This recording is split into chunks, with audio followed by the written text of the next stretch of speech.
Baik, terima kasih atas waktunya. Bismillahirrahmanirrahim. Assalamualaikum warahmatullahi wabarakatuh. Innal hamdalillah wassalatu wassalamu ala Rasulillah wa ala alihi wa ashabihi wa man walah. Wala haula wala quwwata illa billah. Amma ba'du. Kaum muslimin jamaah salat maghrib Masjid Darussalam Kriya Perwita Wisata yang saya muliakan, dan semoga senantiasa Allah Subhanahu wa taala rahmati dan muliakan juga. Alhamdulillah, petang hari ini kita kembali dipertemukan ya untuk melanjutkan pembacaan kita terhadap fikih muyassar yang ditulis oleh beberapa ulama, ya oleh 3 orang ulama, yang semoga Allah Subhanahu wa taala senantiasa menjaga mereka semuanya. Dan kita di pekan yang kemarin sudah memasuki rentetan secara utuh bagaimana salat Rasulullah sallallahu alaihi wasallam, dan kemarin sampai pada prosesi sujud, ya, sampai kepada prosesi sujud. Yaitu kita masih ingat ketika sujud kita diperintahkan untuk sujud dengan 7 anggota badan. Ya, muka itu termasuk di dalamnya adalah hidung.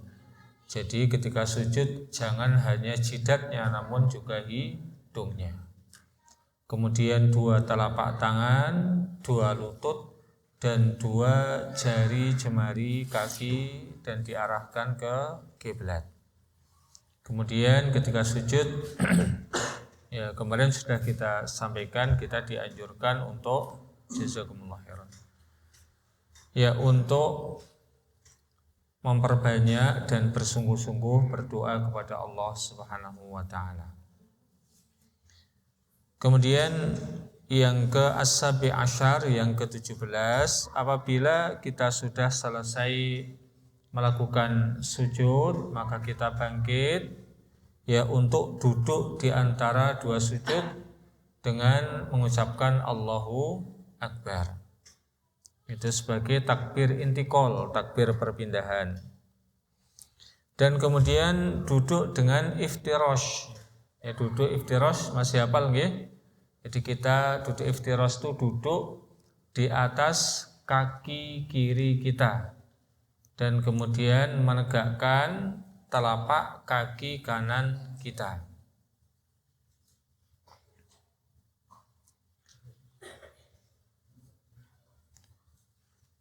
Dan kemudian meletakkan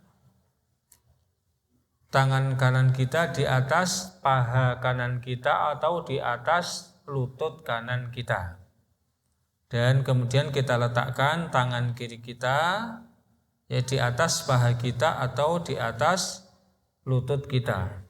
Baik, kita contohkan. Jadi untuk iftirash, ya duduk iftirash itu seperti ini biasa. Ya kita sudah paham. Kita duduk di telapak kaki kita yang kiri dan kemudian menegakkan telapak kanan kita. Nah, kemudian ketika duduk di antara 2 sujud, ya, tangan kita bisa kita letakkan di atas paha kita atau di atas lutut kita. Ya, kedua-duanya ya tersebutkan di dalam hadis Rasulullah. Jadi kita boleh memilih, mau diletakkan di atas paha boleh, di atas lutut juga boleh. Yang kanan di atas yang kanan, yang kiri di atas yang kiri.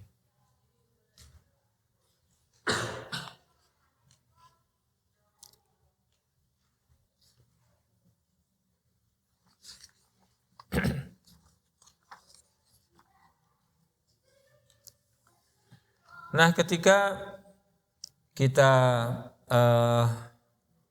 duduk di antara dua sujud ini harus ada tumak ninahnya. Ya harus ada tumak ninahnya, harus ada tenangnya.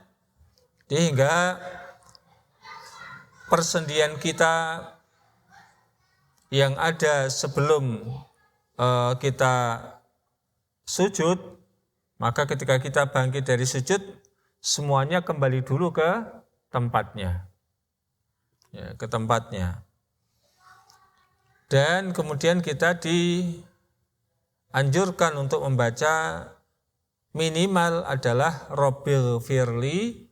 Ini bacaan yang terpendek ketika duduk di antara dua sujud. Ya, sekedar membaca Rabbil firli, ya Allah ampunilah dosa-dosaku, ya Allah ampunilah dosa-dosaku. Dan dianjurkan ya kadang-kadang membaca doa yang lainnya, ya semisal yang dirawatkan di dalam Sunan Abu Dawud, yaitu Allahumma ghfirli warhamni wahdini wajburni warzukni wa'afini. Kita ulang. Allahumma ghfirli warhamni wahdini wajburni warzukni wa'afini. Ya 6 permintaan. Ya Allah, ampunilah dosaku, sayangilah diriku, berikanlah hidayah kepadaku, kemudian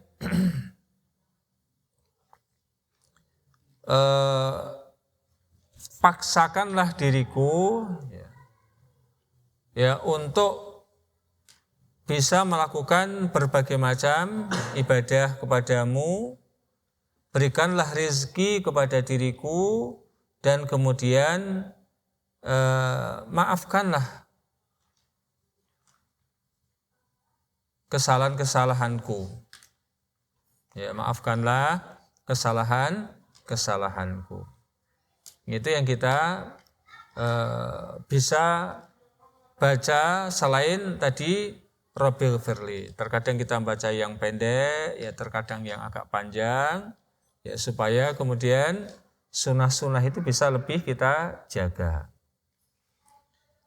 Kemudian yang ke-18, ketika kita sudah selesai duduk di antara dua sujud, maka kita sujud kembali sebagaimana yang kita lakukan pada sujud yang pertama dan juga sebagaimana yang kita lakukan di rokaat-rokaat yang lainnya. Yang ke-19, apabila kita sudah selesai dari sujud yang kedua,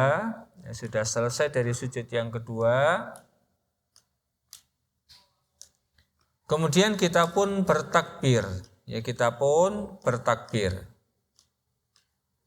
membaca Allahu Akbar, kemudian kita beranjak untuk naik, beranjak ke rakaat yang kedua.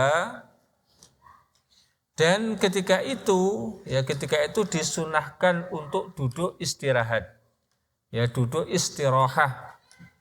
Jadi setelah selesai melakukan sujud yang kedua, kita duduk dulu untuk bangkit ke rakaat yang kedua. Namun duduk di sini ya hukumnya sunnah. Hukumnya sunnah, bukan merupakan kewajiban. Dan kita tidak ada membaca doa apa-apa ya ketika duduk istirahat. Kalau kemudian seseorang menjadi imam, bisa juga dia membaca Allahu Akbarnya setelah duduk istirahat, supaya tidak terkejar oleh makmum.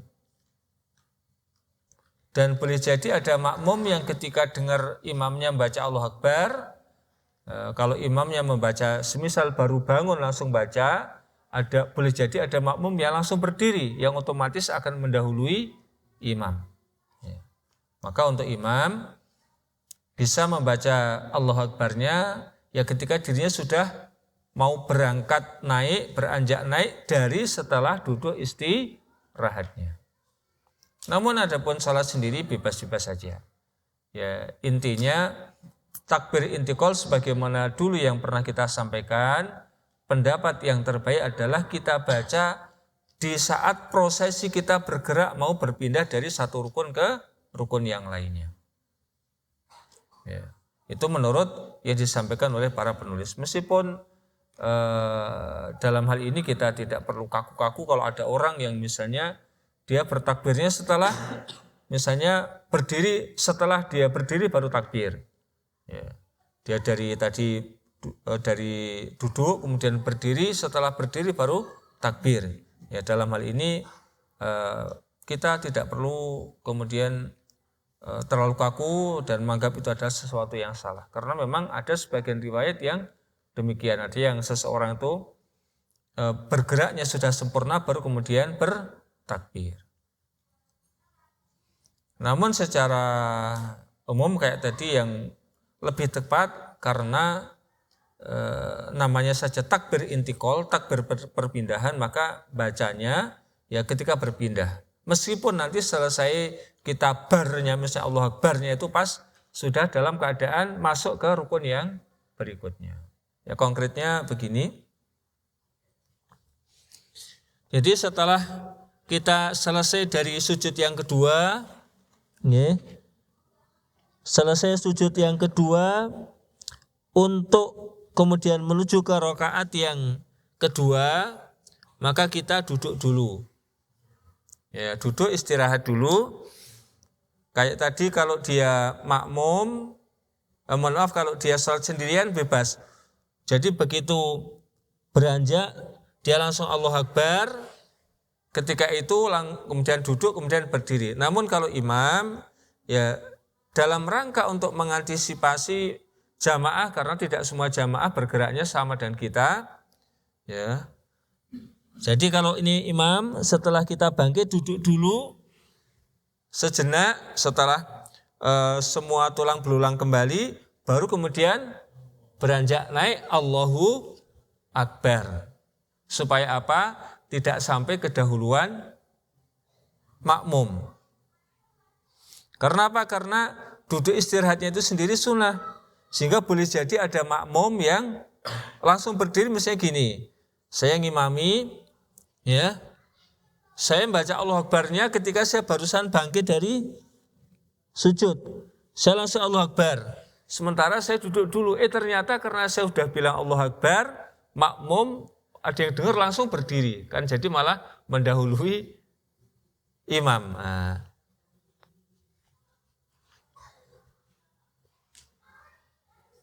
Dan karena sekali lagi tidak semua makmum kan mereka duduk istirahat. Ya boleh jadi ada yang langsung berdiri.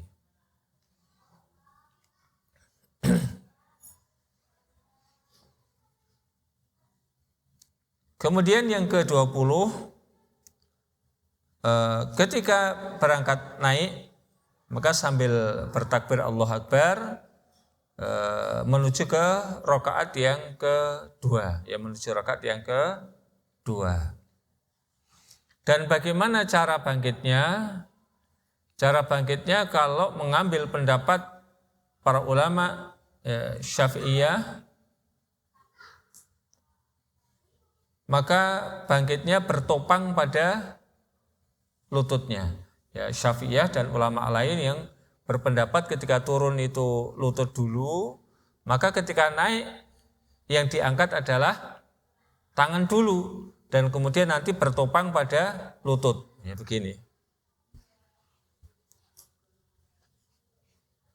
Bangkit terus nanti begini. Tapi kalau kemudian yang mengambil pendapat para ulama yang turun dengan tangan dulu dan kemudian bangkitnya itu lutut dulu, maka tangannya masih ketinggal namun lututnya sudah diangkat. Ya meskipun kemarin para penulis sudah menyampaikan ya dalam hal ini longgar. Silakan mau pilih yang mana. Kedua-duanya ada dalilnya dari Rasulullah SAW. Nah kemudian ketika seseorang, ini dalam hadis Bukhari, ketika Rasulullah sholat, beliau naiknya itu bertopang pada tanah, ya, tangannya bertopang pada tanah. Itu ada beberapa riwayat, diantaranya ada yang menyebutkan seperti orang yang ajen. Ajen itu ngulet-ulet gandum untuk dibikin roti. Jadi tangannya menggenggam begini. Jadi ketika mau bangun, tangannya begini, ya. Mengepal seperti orang yang nguleni gandum untuk dibikin roti. Apa namanya bahasa Indonesianya? Nguleni gandum, ya. Ini tangannya mengepal begini.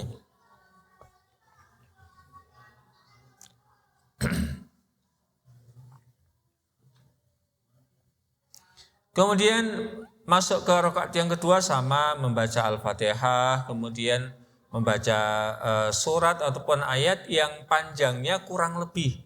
Yang panjangnya kurang lebih itu separuh dari rakaat yang pertama. Ya, yang lebih pendek dari rakaat yang pertama. Jadi dalam beberapa riwayat yang saya baca, ya Rasulullah untuk di rakaat yang kedua itu secara umum kebanyakannya ya bukan seluruhnya, kebanyakannya beliau membaca yang lebih pendek dari rakaat yang pertama dan kurang lebih separuhnya. Dan ini bukan merupakan kewajiban. Terbukti ketika di hari Jumat dan di hari raya, Rasulullah di rakaat pertama membacanya surat Al-A'la, Sabbih isma rabbikal a'la. Dan di rakaat yang kedua membaca Hal ataka haditsul ghasyiyah, dan itu lebih panjang Hal ataka hadil ghasyiyah ketimbang Al-A'la. Bismillah.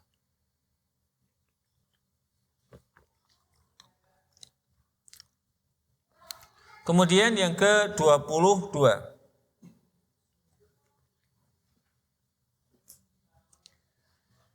Jadi yang ke-21 tadi ketika sudah membaca sampai mau ayat ataupun mau surat setelah Al-Fatihah, kemudian turun ruku dengan membaca Allahu Akbar. Kemudian yang ke-22 bangkit lagi dari rukuknya ya untuk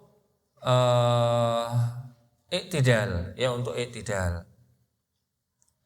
Dan baik turunnya ataupun naiknya dianjurkan mengangkat tangan sepadan dengan bahu ataupun naik sedikit sepadan dengan telinga, ya dengan daun telinga, dengan menghadapkan telapak tangannya ke arah kiblat, menghadapkan telapak tangannya ke arah kiblat. Kemudian ketika bangkit dari ruku, pendapat yang dipilih oleh para penulis untuk imam dan untuk orang yang sholat sendirian, maka dia membaca Sami Allahu liman hamidah. Ya, untuk imam dan untuk orang yang sholat sendirian, dia membaca Sami Allahu liman hamidah. Bukan Sami Allah, namun Sami Allah. Ini kita sering tegaskan karena ada orang yang membacanya Sami Allah, bukan Sami Allah. Allah Maha mendengar. Dan kemudian setelah dia berdiri dari rukuknya tadi dan setelah membaca Sami Allahu liman hamidah bagi imam dan salat orang yang salat sendirian, maka adapun makmum, kemudian imam dan juga makmum ketika sudah berdiri, maka semuanya dianjurkan untuk membaca Rabbana walakal hamdu hamdan katsiran thayyiban mubarakan fi, atau minimal sekedar membaca Rabbana walakal hamdu, ataupun bisa membaca Rabbana lakal hamdu tidak pakai wawu, atau boleh membaca Allahumma Rabbana walakal hamdu atau Allahumma Rabbana lakal hamdu. Jadi ada 4 bacaan Rabbana, paling pendek Rabbana lakal hamdu. tambah dikit tambah wawu, Rabbana walakal hamdu. Yang ketiga, Allahumma Rabbana lakal hamdu. Yang keempat, Allahumma Rabbana walakal hamdu. Dan kesemuanya bisa diakhiri dengan hamdan katsiran thayyiban mubarakan fi. Namun kalau tidak dibaca yang bagian belakang juga tidak mengapa.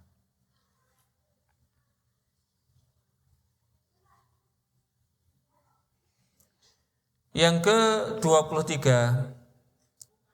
ketika seseorang sudah berdiri dari rukuknya, yaitu dia dalam kondisi i'tidal, kemudian ketika itu dia mengangkat kedua tangannya. Ya, mengangkat kedua tangannya sembari bertakbir untuk meluncur menjalankan sujud. Allahu Akbar, kemudian meluncur untuk menunaikan sujud. Sebagaimana yang dilakukan ketika di rakaat yang pertama. Ketika usai sujud maka membaca Allahu Akbar dan kemudian duduk di antara dua sujud dan membaca sebagaimana yang tadi sudah kita sampaikan. Apabila sudah duduk maka dia pun sudah duduk tenang, ada tumak ninahnya, dia meluncur untuk melakukan sujud yang kedua. Nah setelah itu apabila dia sudah selesai melakukan sujudnya yang kedua, di rakaat yang kedua tadi, kemudian dia membaca tasyahud awal. Ya, membaca tasyahud awal dengan kondisi kaki duduknya adalah iftirash. Ya, duduknya adalah iftirash. Itu sebagaimana yang tadi sudah kita contohkan. Dan kemudian membaca at-tahiyatu lillah was-salawatu wat-thayyibat. Assalamu alayka ayyuhan nabiyyu wa rahmatullahi wa barakatuh. Assalamu alayna wa ala ibadillahis salihin. Asyhadu an la ilaha illallah wa asyhadu anna Muhammadan abduhu wa rasuluh. Saya ulang. Kita membaca ini di antara bentuk tahiyat. At-tahiyatu lillah was-salawatu wat-thayyibat. Assalamu alayka ayyuhan nabiyyu wa rahmatullahi wa barakatuh. Assalamu alayna wa ala ibadillahis salihin. Asyhadu an la ilaha illallah wahdahu la syarikalah wa asyhadu anna Muhammadan abduhu wa rasuluh.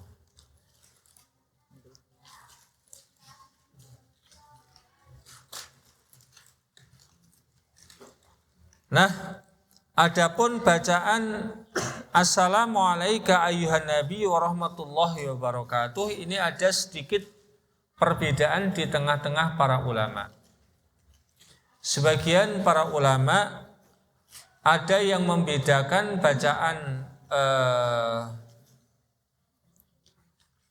bacaan salamnya kepada Nabi ini. Ya, membedakan bacaan salamnya kepada Nabi pada saat Nabi masih hidup dan pada saat Nabi sudah wafat. Ketika Nabi masih hidup, maka membacanya adalah sebagaimana dalam teks ini, yaitu Assalamu alayka ayyuhan nabiyyu wa rahmatullahi wa barakatuh. Namun ketika sudah wafat, membacanya adalah Assalamu alan nabi. Assalamu alan nabi wa rahmatullahi wa barakatuh. Jadi tidak menggunakan kata ganti ka. Bukan assalamualaikum, namun assalamu ala nabi. Dan ini dibahas oleh para ulama. Namun terkait dengan masalah ini saling ada adu argumentasi. dan masing-masing menganggap yang rojih adalah yang ini, yang rojih adalah yang ini. Sebagian mengatakan yang rojih adalah assalamu ala nabi, yang satunya lagi mengatakan assalamu alaika.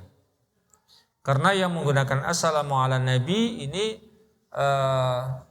mengesankan, ya, ketika sudah wafat itu ya kan sudah tidak ada orangnya, maka bukan lagi dengan menggunakan anda, ya, namun kemudian menggunakan semoga sholawat itu tetap atas Nabi. Berbeda ketika masih hidup, maka semoga salawat itu atasmu wahai Nabi. Namun wallahu ta'ala bishawab, terkait dengan masalah ini saya berpandangan longgar. Mengambil pendapat para ulama yang berpandangan longgar. Silahkan mau pakai assalamu ala nabi monggo, mau mengatakan assalamu alaika ayuhan nabi juga silahkan. Nah, ketika kita sedang membaca tahiyat awal ataupun tasyahud awal, maka boleh berhenti hanya sampai Muhammadan abduhu wa rasuluh. Namun kalau kemudian mau ditambah dengan bacaan sholawat Ibrahimiyah sampai rampung sampai innaka hamidum majid juga boleh. Ya, juga boleh. Namun kebanyakan riwayat yang ada yang menceritakan tentang sholatnya Nabi, bahwa ketika beliau melakukan tasyahud awal ini tidak terlalu panjang, ya, tidak terlalu panjang sehingga bisa diambil faedah. Boleh jadi yang dibaca Nabi itu hanya sampai pada abduhu wa rasuluh, tidak sampai pada innaka hamidum majid. Jadi ini mengkompromikan ya dua riwayat yang ada, ya, satunya mengatakan sampai pada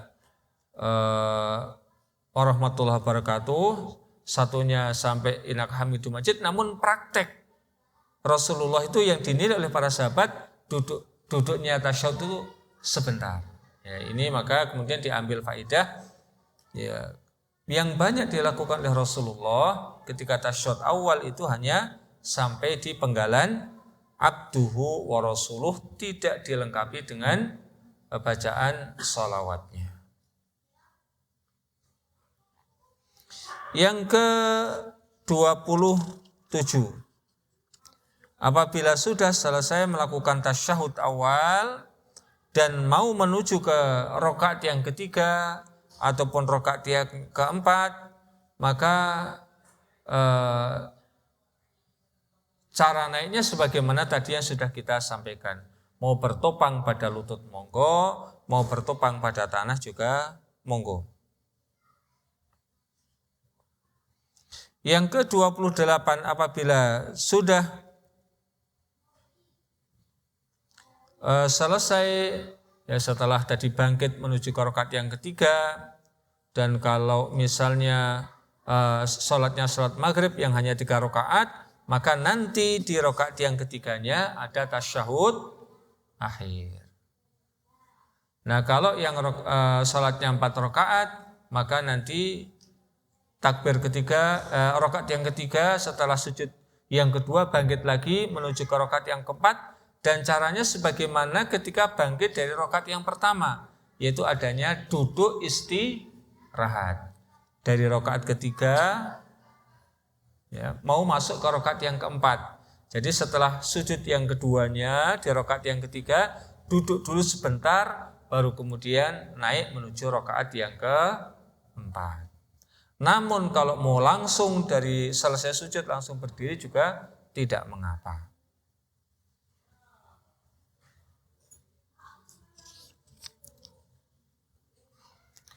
Nah, ketika sampai di rakaat yang terakhir, itu rakaat yang di situ ada salamnya yang mungkin kedua, mungkin ketiga, dan mungkin keempat, maka wajib dibaca,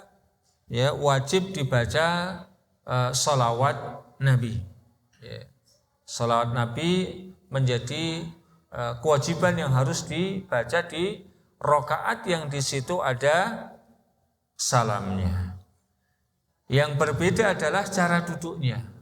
Yang berbeda adalah, ataupun yang ada perbedaan, mohon maaf, yang ada perbedaan adalah cara duduknya. Karena masing-masing membangun di atas kaidah yang berbeda. Ya, kalau kaidahnya yang dibangun oleh mazhab Hambali, maka kalau yang namanya tahiyat yang ada pada rakaat yang kedua, mau di situ ada salamnya atau tidak ada salamnya, duduknya adalah iftirash, ya, sebagaimana tadi yang sudah kita contohkan. Namun kalau kaidahnya mazhab Syafi'iyah, kalau di rakaat tersebut di situ ada salamnya, maka duduknya tawarruk. Mau rakaat kedua, ketiga, ataupun keempat, atau bahkan hanya satu rakaat ketika sholat witir, maka di situ duduknya adalah tawarruk. Bagaimana duduk tawarruk? Adalah begini. Jadi kita memasukkan kaki kiri ke bawah,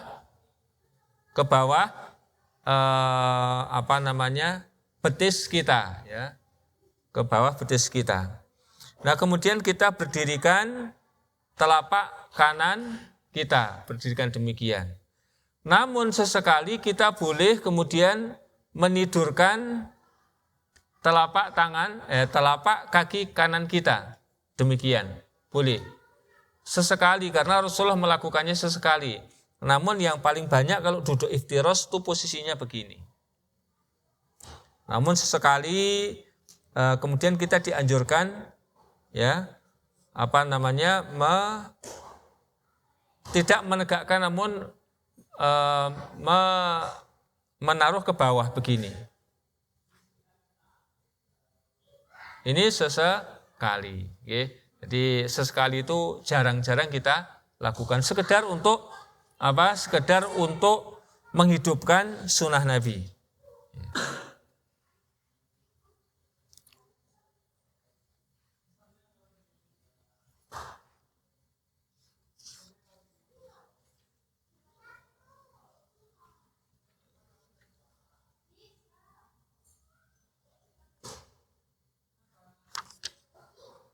Kemudian yang ke-29.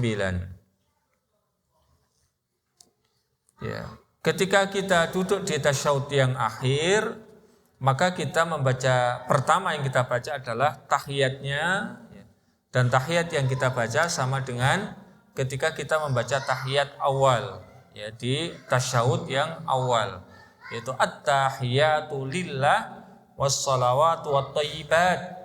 Assalamu alayka ayyuhan nabiyyu wa rahmatullahi wa barakatuh. Assalamu alayna wa ala ibadillahis salihin. Asyhadu an la ilaha illallah wa anna Muhammadan abduhu wa rasuluh. Baru kemudian kita membaca sholawat yang sering diistilahkan dengan sholawat Ibrahimiyah.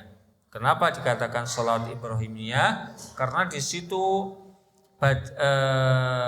nama Nabi Ibrahim kita baca di dalam sholawat kita. Ya, Allahumma salli ala Muhammad wa ala ali Muhammad kama sallaita ala Ibrahim wa ala ali Ibrahim innaka Hamidum Majid. Allahumma barik ala Muhammad wa ala ali Muhammad kama barakta ala Ibrahim wa ala ali Ibrahim innaka Hamidum Majid. Nah, setelah kita membaca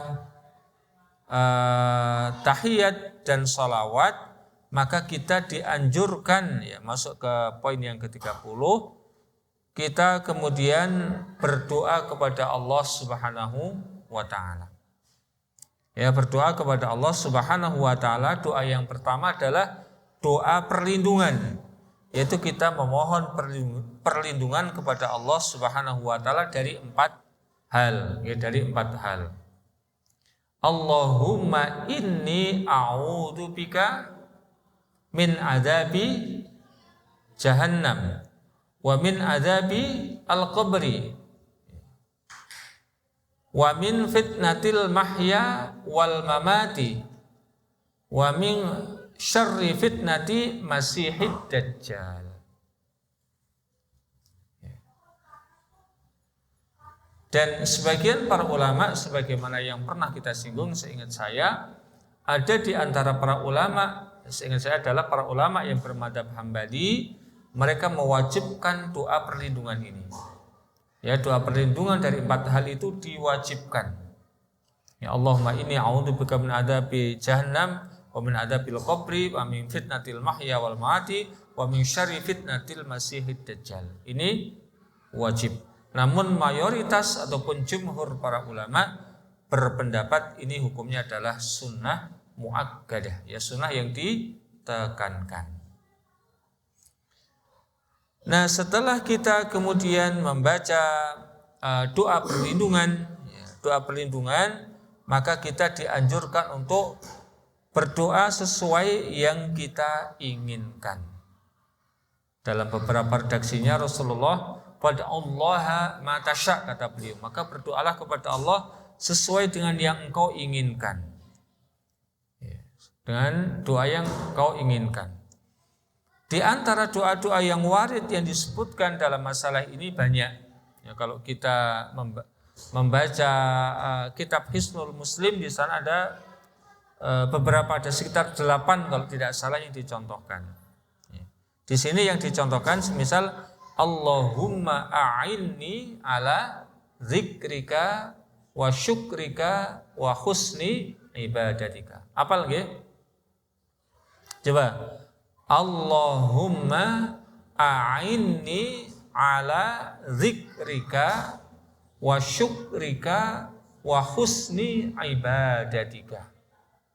Ya Allah, bantulah diriku untuk senantiasa ingat kepadamu dan untuk senantiasa berterima kasih kepadamu dan untuk memperbaiki amal ibadahku kepadamu.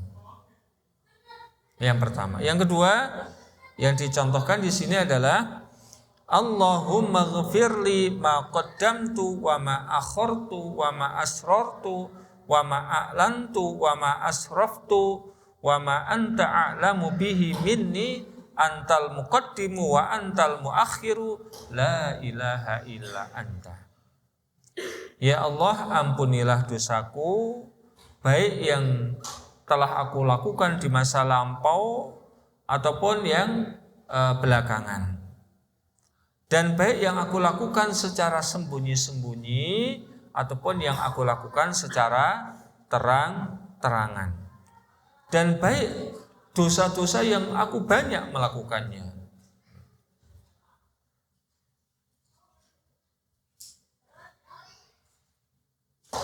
Dan engkau maha mengetahui, ya, dan engkau maha mengetahui dari apa-apa yang aku tidak ketahui. Engkau adalah zat yang maha awal, ya, dan engkau pun adalah zat yang maha akhir. Zat yang mengawalkan sesuatu karena beliau adalah zat yang maha awal, dan zat yang mengakhirkan sesuatu karena beliau adalah zat yang paling akhir. Yang tidak ada sesembahan yang layak disembah kecuali engkau. Yang ketiga, Allahumma inni a'udzubika minal bukhli wa minal jubni wa a'udzubika min an uradda ila ardhil umur wa a'udzubika min fitnatid dunya wa min adzabil qabri. Ya Allah, aku berlindung kepadamu dari sifat bakhil. Ya, bakhil itu pelit. Yang lebih dari pelit di dalam agama disebut dengan suh. Ya, dengan suh. Yang kata Allah di dalam surat At-Taghabun, wa may yuqasukha nafsihi fa ulaika humul muflihun. Barang siapa yang dijaga dari sifat suh, maka dia adalah orang yang beruntung. Orang yang pelit adalah orang yang enggan untuk mengeluarkan harta yang dimilikinya. Itu memang milik dirinya, namun pelit tidak mau mengeluarkan. Adapun sukh itu selain dia pelit untuk mengeluarkan dari yang dia miliki, dia menghendaki harta orang lain. Contohnya apa? Contohnya seseorang yang dia sudah berkewajiban membayar zakat. Dan zakat ini berarti milik orang lain. Namun dia tidak mau mengeluarkannya. Nah, maka berarti dia menginginkan harta orang lain. Ini lebih parah daripada bakhil. Dan aku mohon perlindungan kepadamu ya Allah untuk dikembalikan kepada ardhalil umur, kepada umur yang hina, kepada umur yang rendahan, layaknya anak kecil. Ya, bukankah kita mungkin pernah melihat adanya orang-orang yang dia pikun, dia seperti anak kecil kembali, ya. Dan kita mohon perlindungan kepada Allah. Dan aku memohon perlindungan kepadamu ya Allah dari fitnah dunia dan adab kubur. Ya, kita dengarkan adzan Isya terlebih dahulu. Wassalamualaikum warahmatullahi wabarakatuh. Baik, kita lanjutkan dikit. Bismillahirrahmanirrahim. Salatu wassalamu ala rasulillah. Kemudian doa-doa yang lain yang tidak dicantumkan di sini, semisal Allahumma inni zalamtu nafsi zulman katsira wa la yaghfiru dzunuba illa anta faghfirli maghfiratan min 'indik warhamni innaka antal ghafurur rahim. Ya Allah, sesungguhnya aku telah berbuat aniaya kepada diriku sendiri. Aku telah banyak berbuat aniaya kepada diriku sendiri, dan tiada yang bisa mengampuni dosa kecuali Engkau. Oleh karena itu ya Allah, ampunilah dosa-dosaku dari sisimu dan sayangilah diriku. Sesungguhnya Engkau adalah Zat yang Maha Pengampun lagi Maha Penyayang.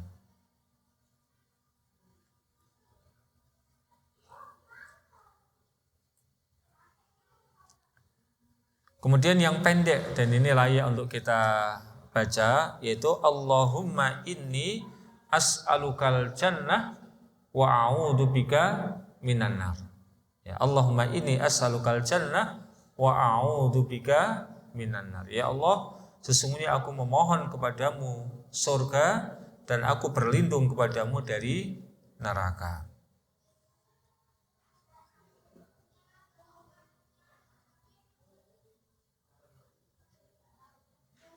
Dan masih ada beberapa ya doa yang lain yang bisa kita hafalkan, namun agak panjang-panjang, maka tidak saya bacakan. Nah, setelah kemudian kita membaca doa-doa tadi, ya setelah kita membaca doa-doa tadi sesuai dengan yang kita inginkan, maka kemudian seseorang wajib ya menutup sholatnya dengan mengucapkan salam.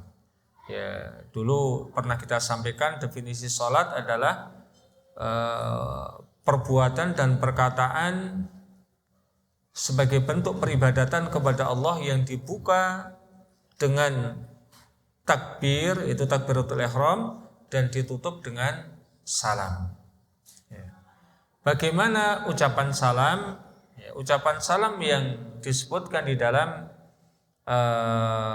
hadis Rasulullah SAW, Rasulullah paling banyaknya adalah mengucapkan Assalamualaikum warahmatullah, baik ke kanan ataupun ke kiri.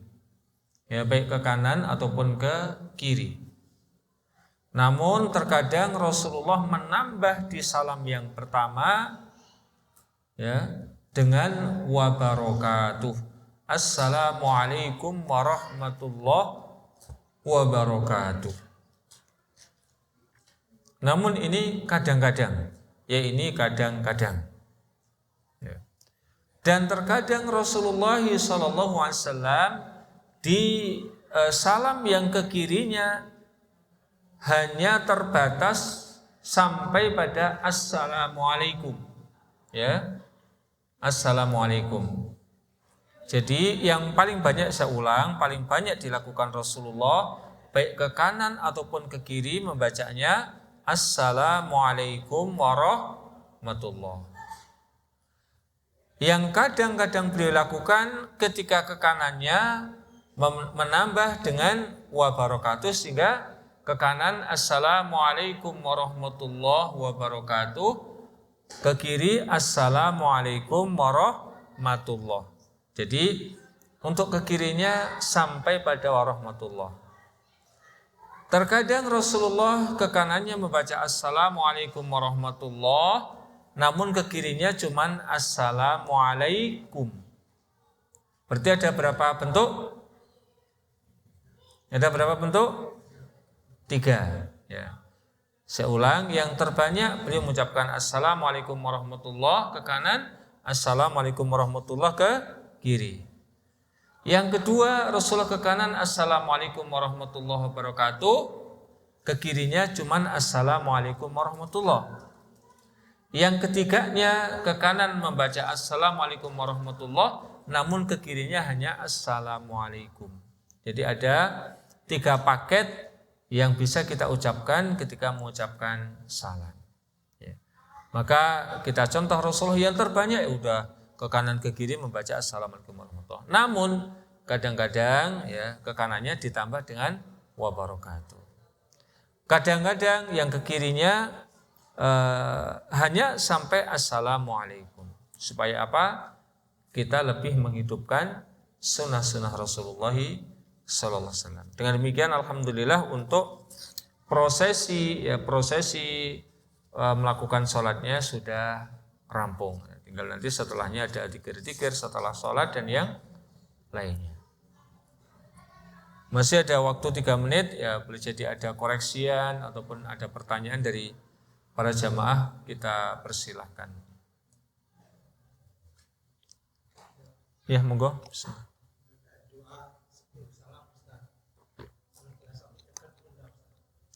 Doa sapu jagat. Ini kembali kepada pemahaman para ulama.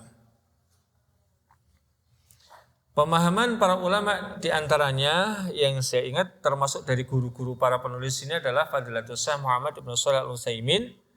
Beliau mengambil pendapat para ulama sebelumnya yang mengatakan karena Rasulullah mengatakan fad'ullaha ma tasya', berdoalah kamu kepada Allah sesuai dengan yang kamu inginkan. Ya. Maka apa yang kamu inginkan ini luas maknanya. Mau yang secara sharih tersebutkan yang doa-doa yang berkaitan dengan doa sebelum salam ataupun yang lainnya maka boleh. Adapun ulama yang lain berpendapat maksud apa yang kau inginkan ya hanya terbatas pada apa-apa yang disebutkan yang berkaitan dengan doa-doa sebelum salam, yaitu dengan beberapa doa yang tadi sudah kita sampaikan di antaranya. Ya, jadi apa yang kau inginkan itu hanya tetap terbatas pada doa-doa yang namanya yang warid yang tersebut di dalam hadis-hadis. Nah, perbedaannya di situ, Pak. Maka kalau kita berpegang pada ulama yang mengatakan mata sya itu berarti apapun yang kamu inginkan, ya boleh saja kita mengucapkan Rabbana atina fid dunya hasanah. Dan saya mengambil yang itu, Pak. Mengambil yang pendapat yang pertama. Ya, bahkan kita berdoa yang lain, mau doakan orang tua kita, memudahkan yang lainnya, dipersilahkan. Ya wallahu a'lamu bissawab. Nggih, moga Pak.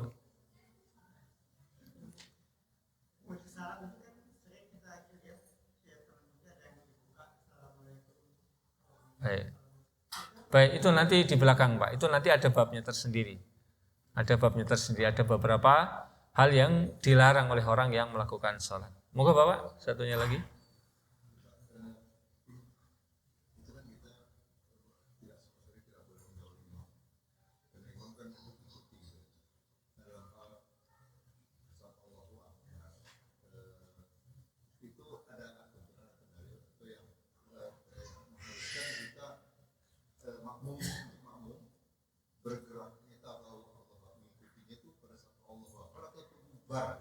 Baik, nggih. Kalau misalnya itu seringkali malah ada yang gerak duluan daripada imam seperti itu. Baik.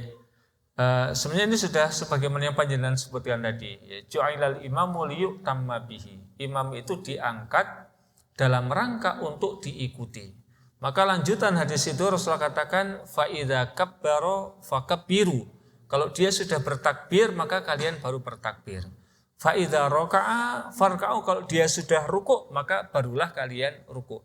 Dari ungkapan ini kita faham bergeraknya kita kalau imam itu sudah sempurna bergerak. Ya, bahkan sudah sampai pada gerakan yang berikutnya itu. Jadi kita jangan ngikuti, ya. Jangan ngikuti dalam artian imam baru mau rukuk kita langsung nututi rukuk, jangan. Namun kalau imam sudah rukuk baru kita kemudian berangkat rukuk. Imam sudah iktidal kita baru kemudian mengikuti iktidal. Itulah yang juga saya pernah simak penjelasannya dari penulis kitab Al-Wajiz fi Fiqh Sunnah Kitabil Aziz. Jadi ada videonya juga. Mengikutinya itu ketika imam Allah Akbar kita baru bar juga. Imam rukuk selesai kita baru imam rukuk kita juga baru rukuk. Begitu Pak ya. Supaya juga tidak mendahului imam. Baik, karena waktu sudah habis, insyaallah kita sambung di waktu yang akan datang. Semoga menjadi ilmu yang bermanfaat bagi kita semuanya. Allahumma alimna bima yanfa'una wa anfa'na bima 'allamtana wa zidna ilma. Wa sallallahu wasallam ala nabiyyina Muhammad wa ala alihi washabbihi wa akhiru da'wana alhamdulillahirabbil alamin. Kita tutup dengan doa kafaratul majelis. Subhanakallahumma bihamdika asyhadu an la ilaha illa anta astaghfiruka wa atubu ilaik. Billahi taufiq wal hidayah. Assalamualaikum warahmatullahi wabarakatuh.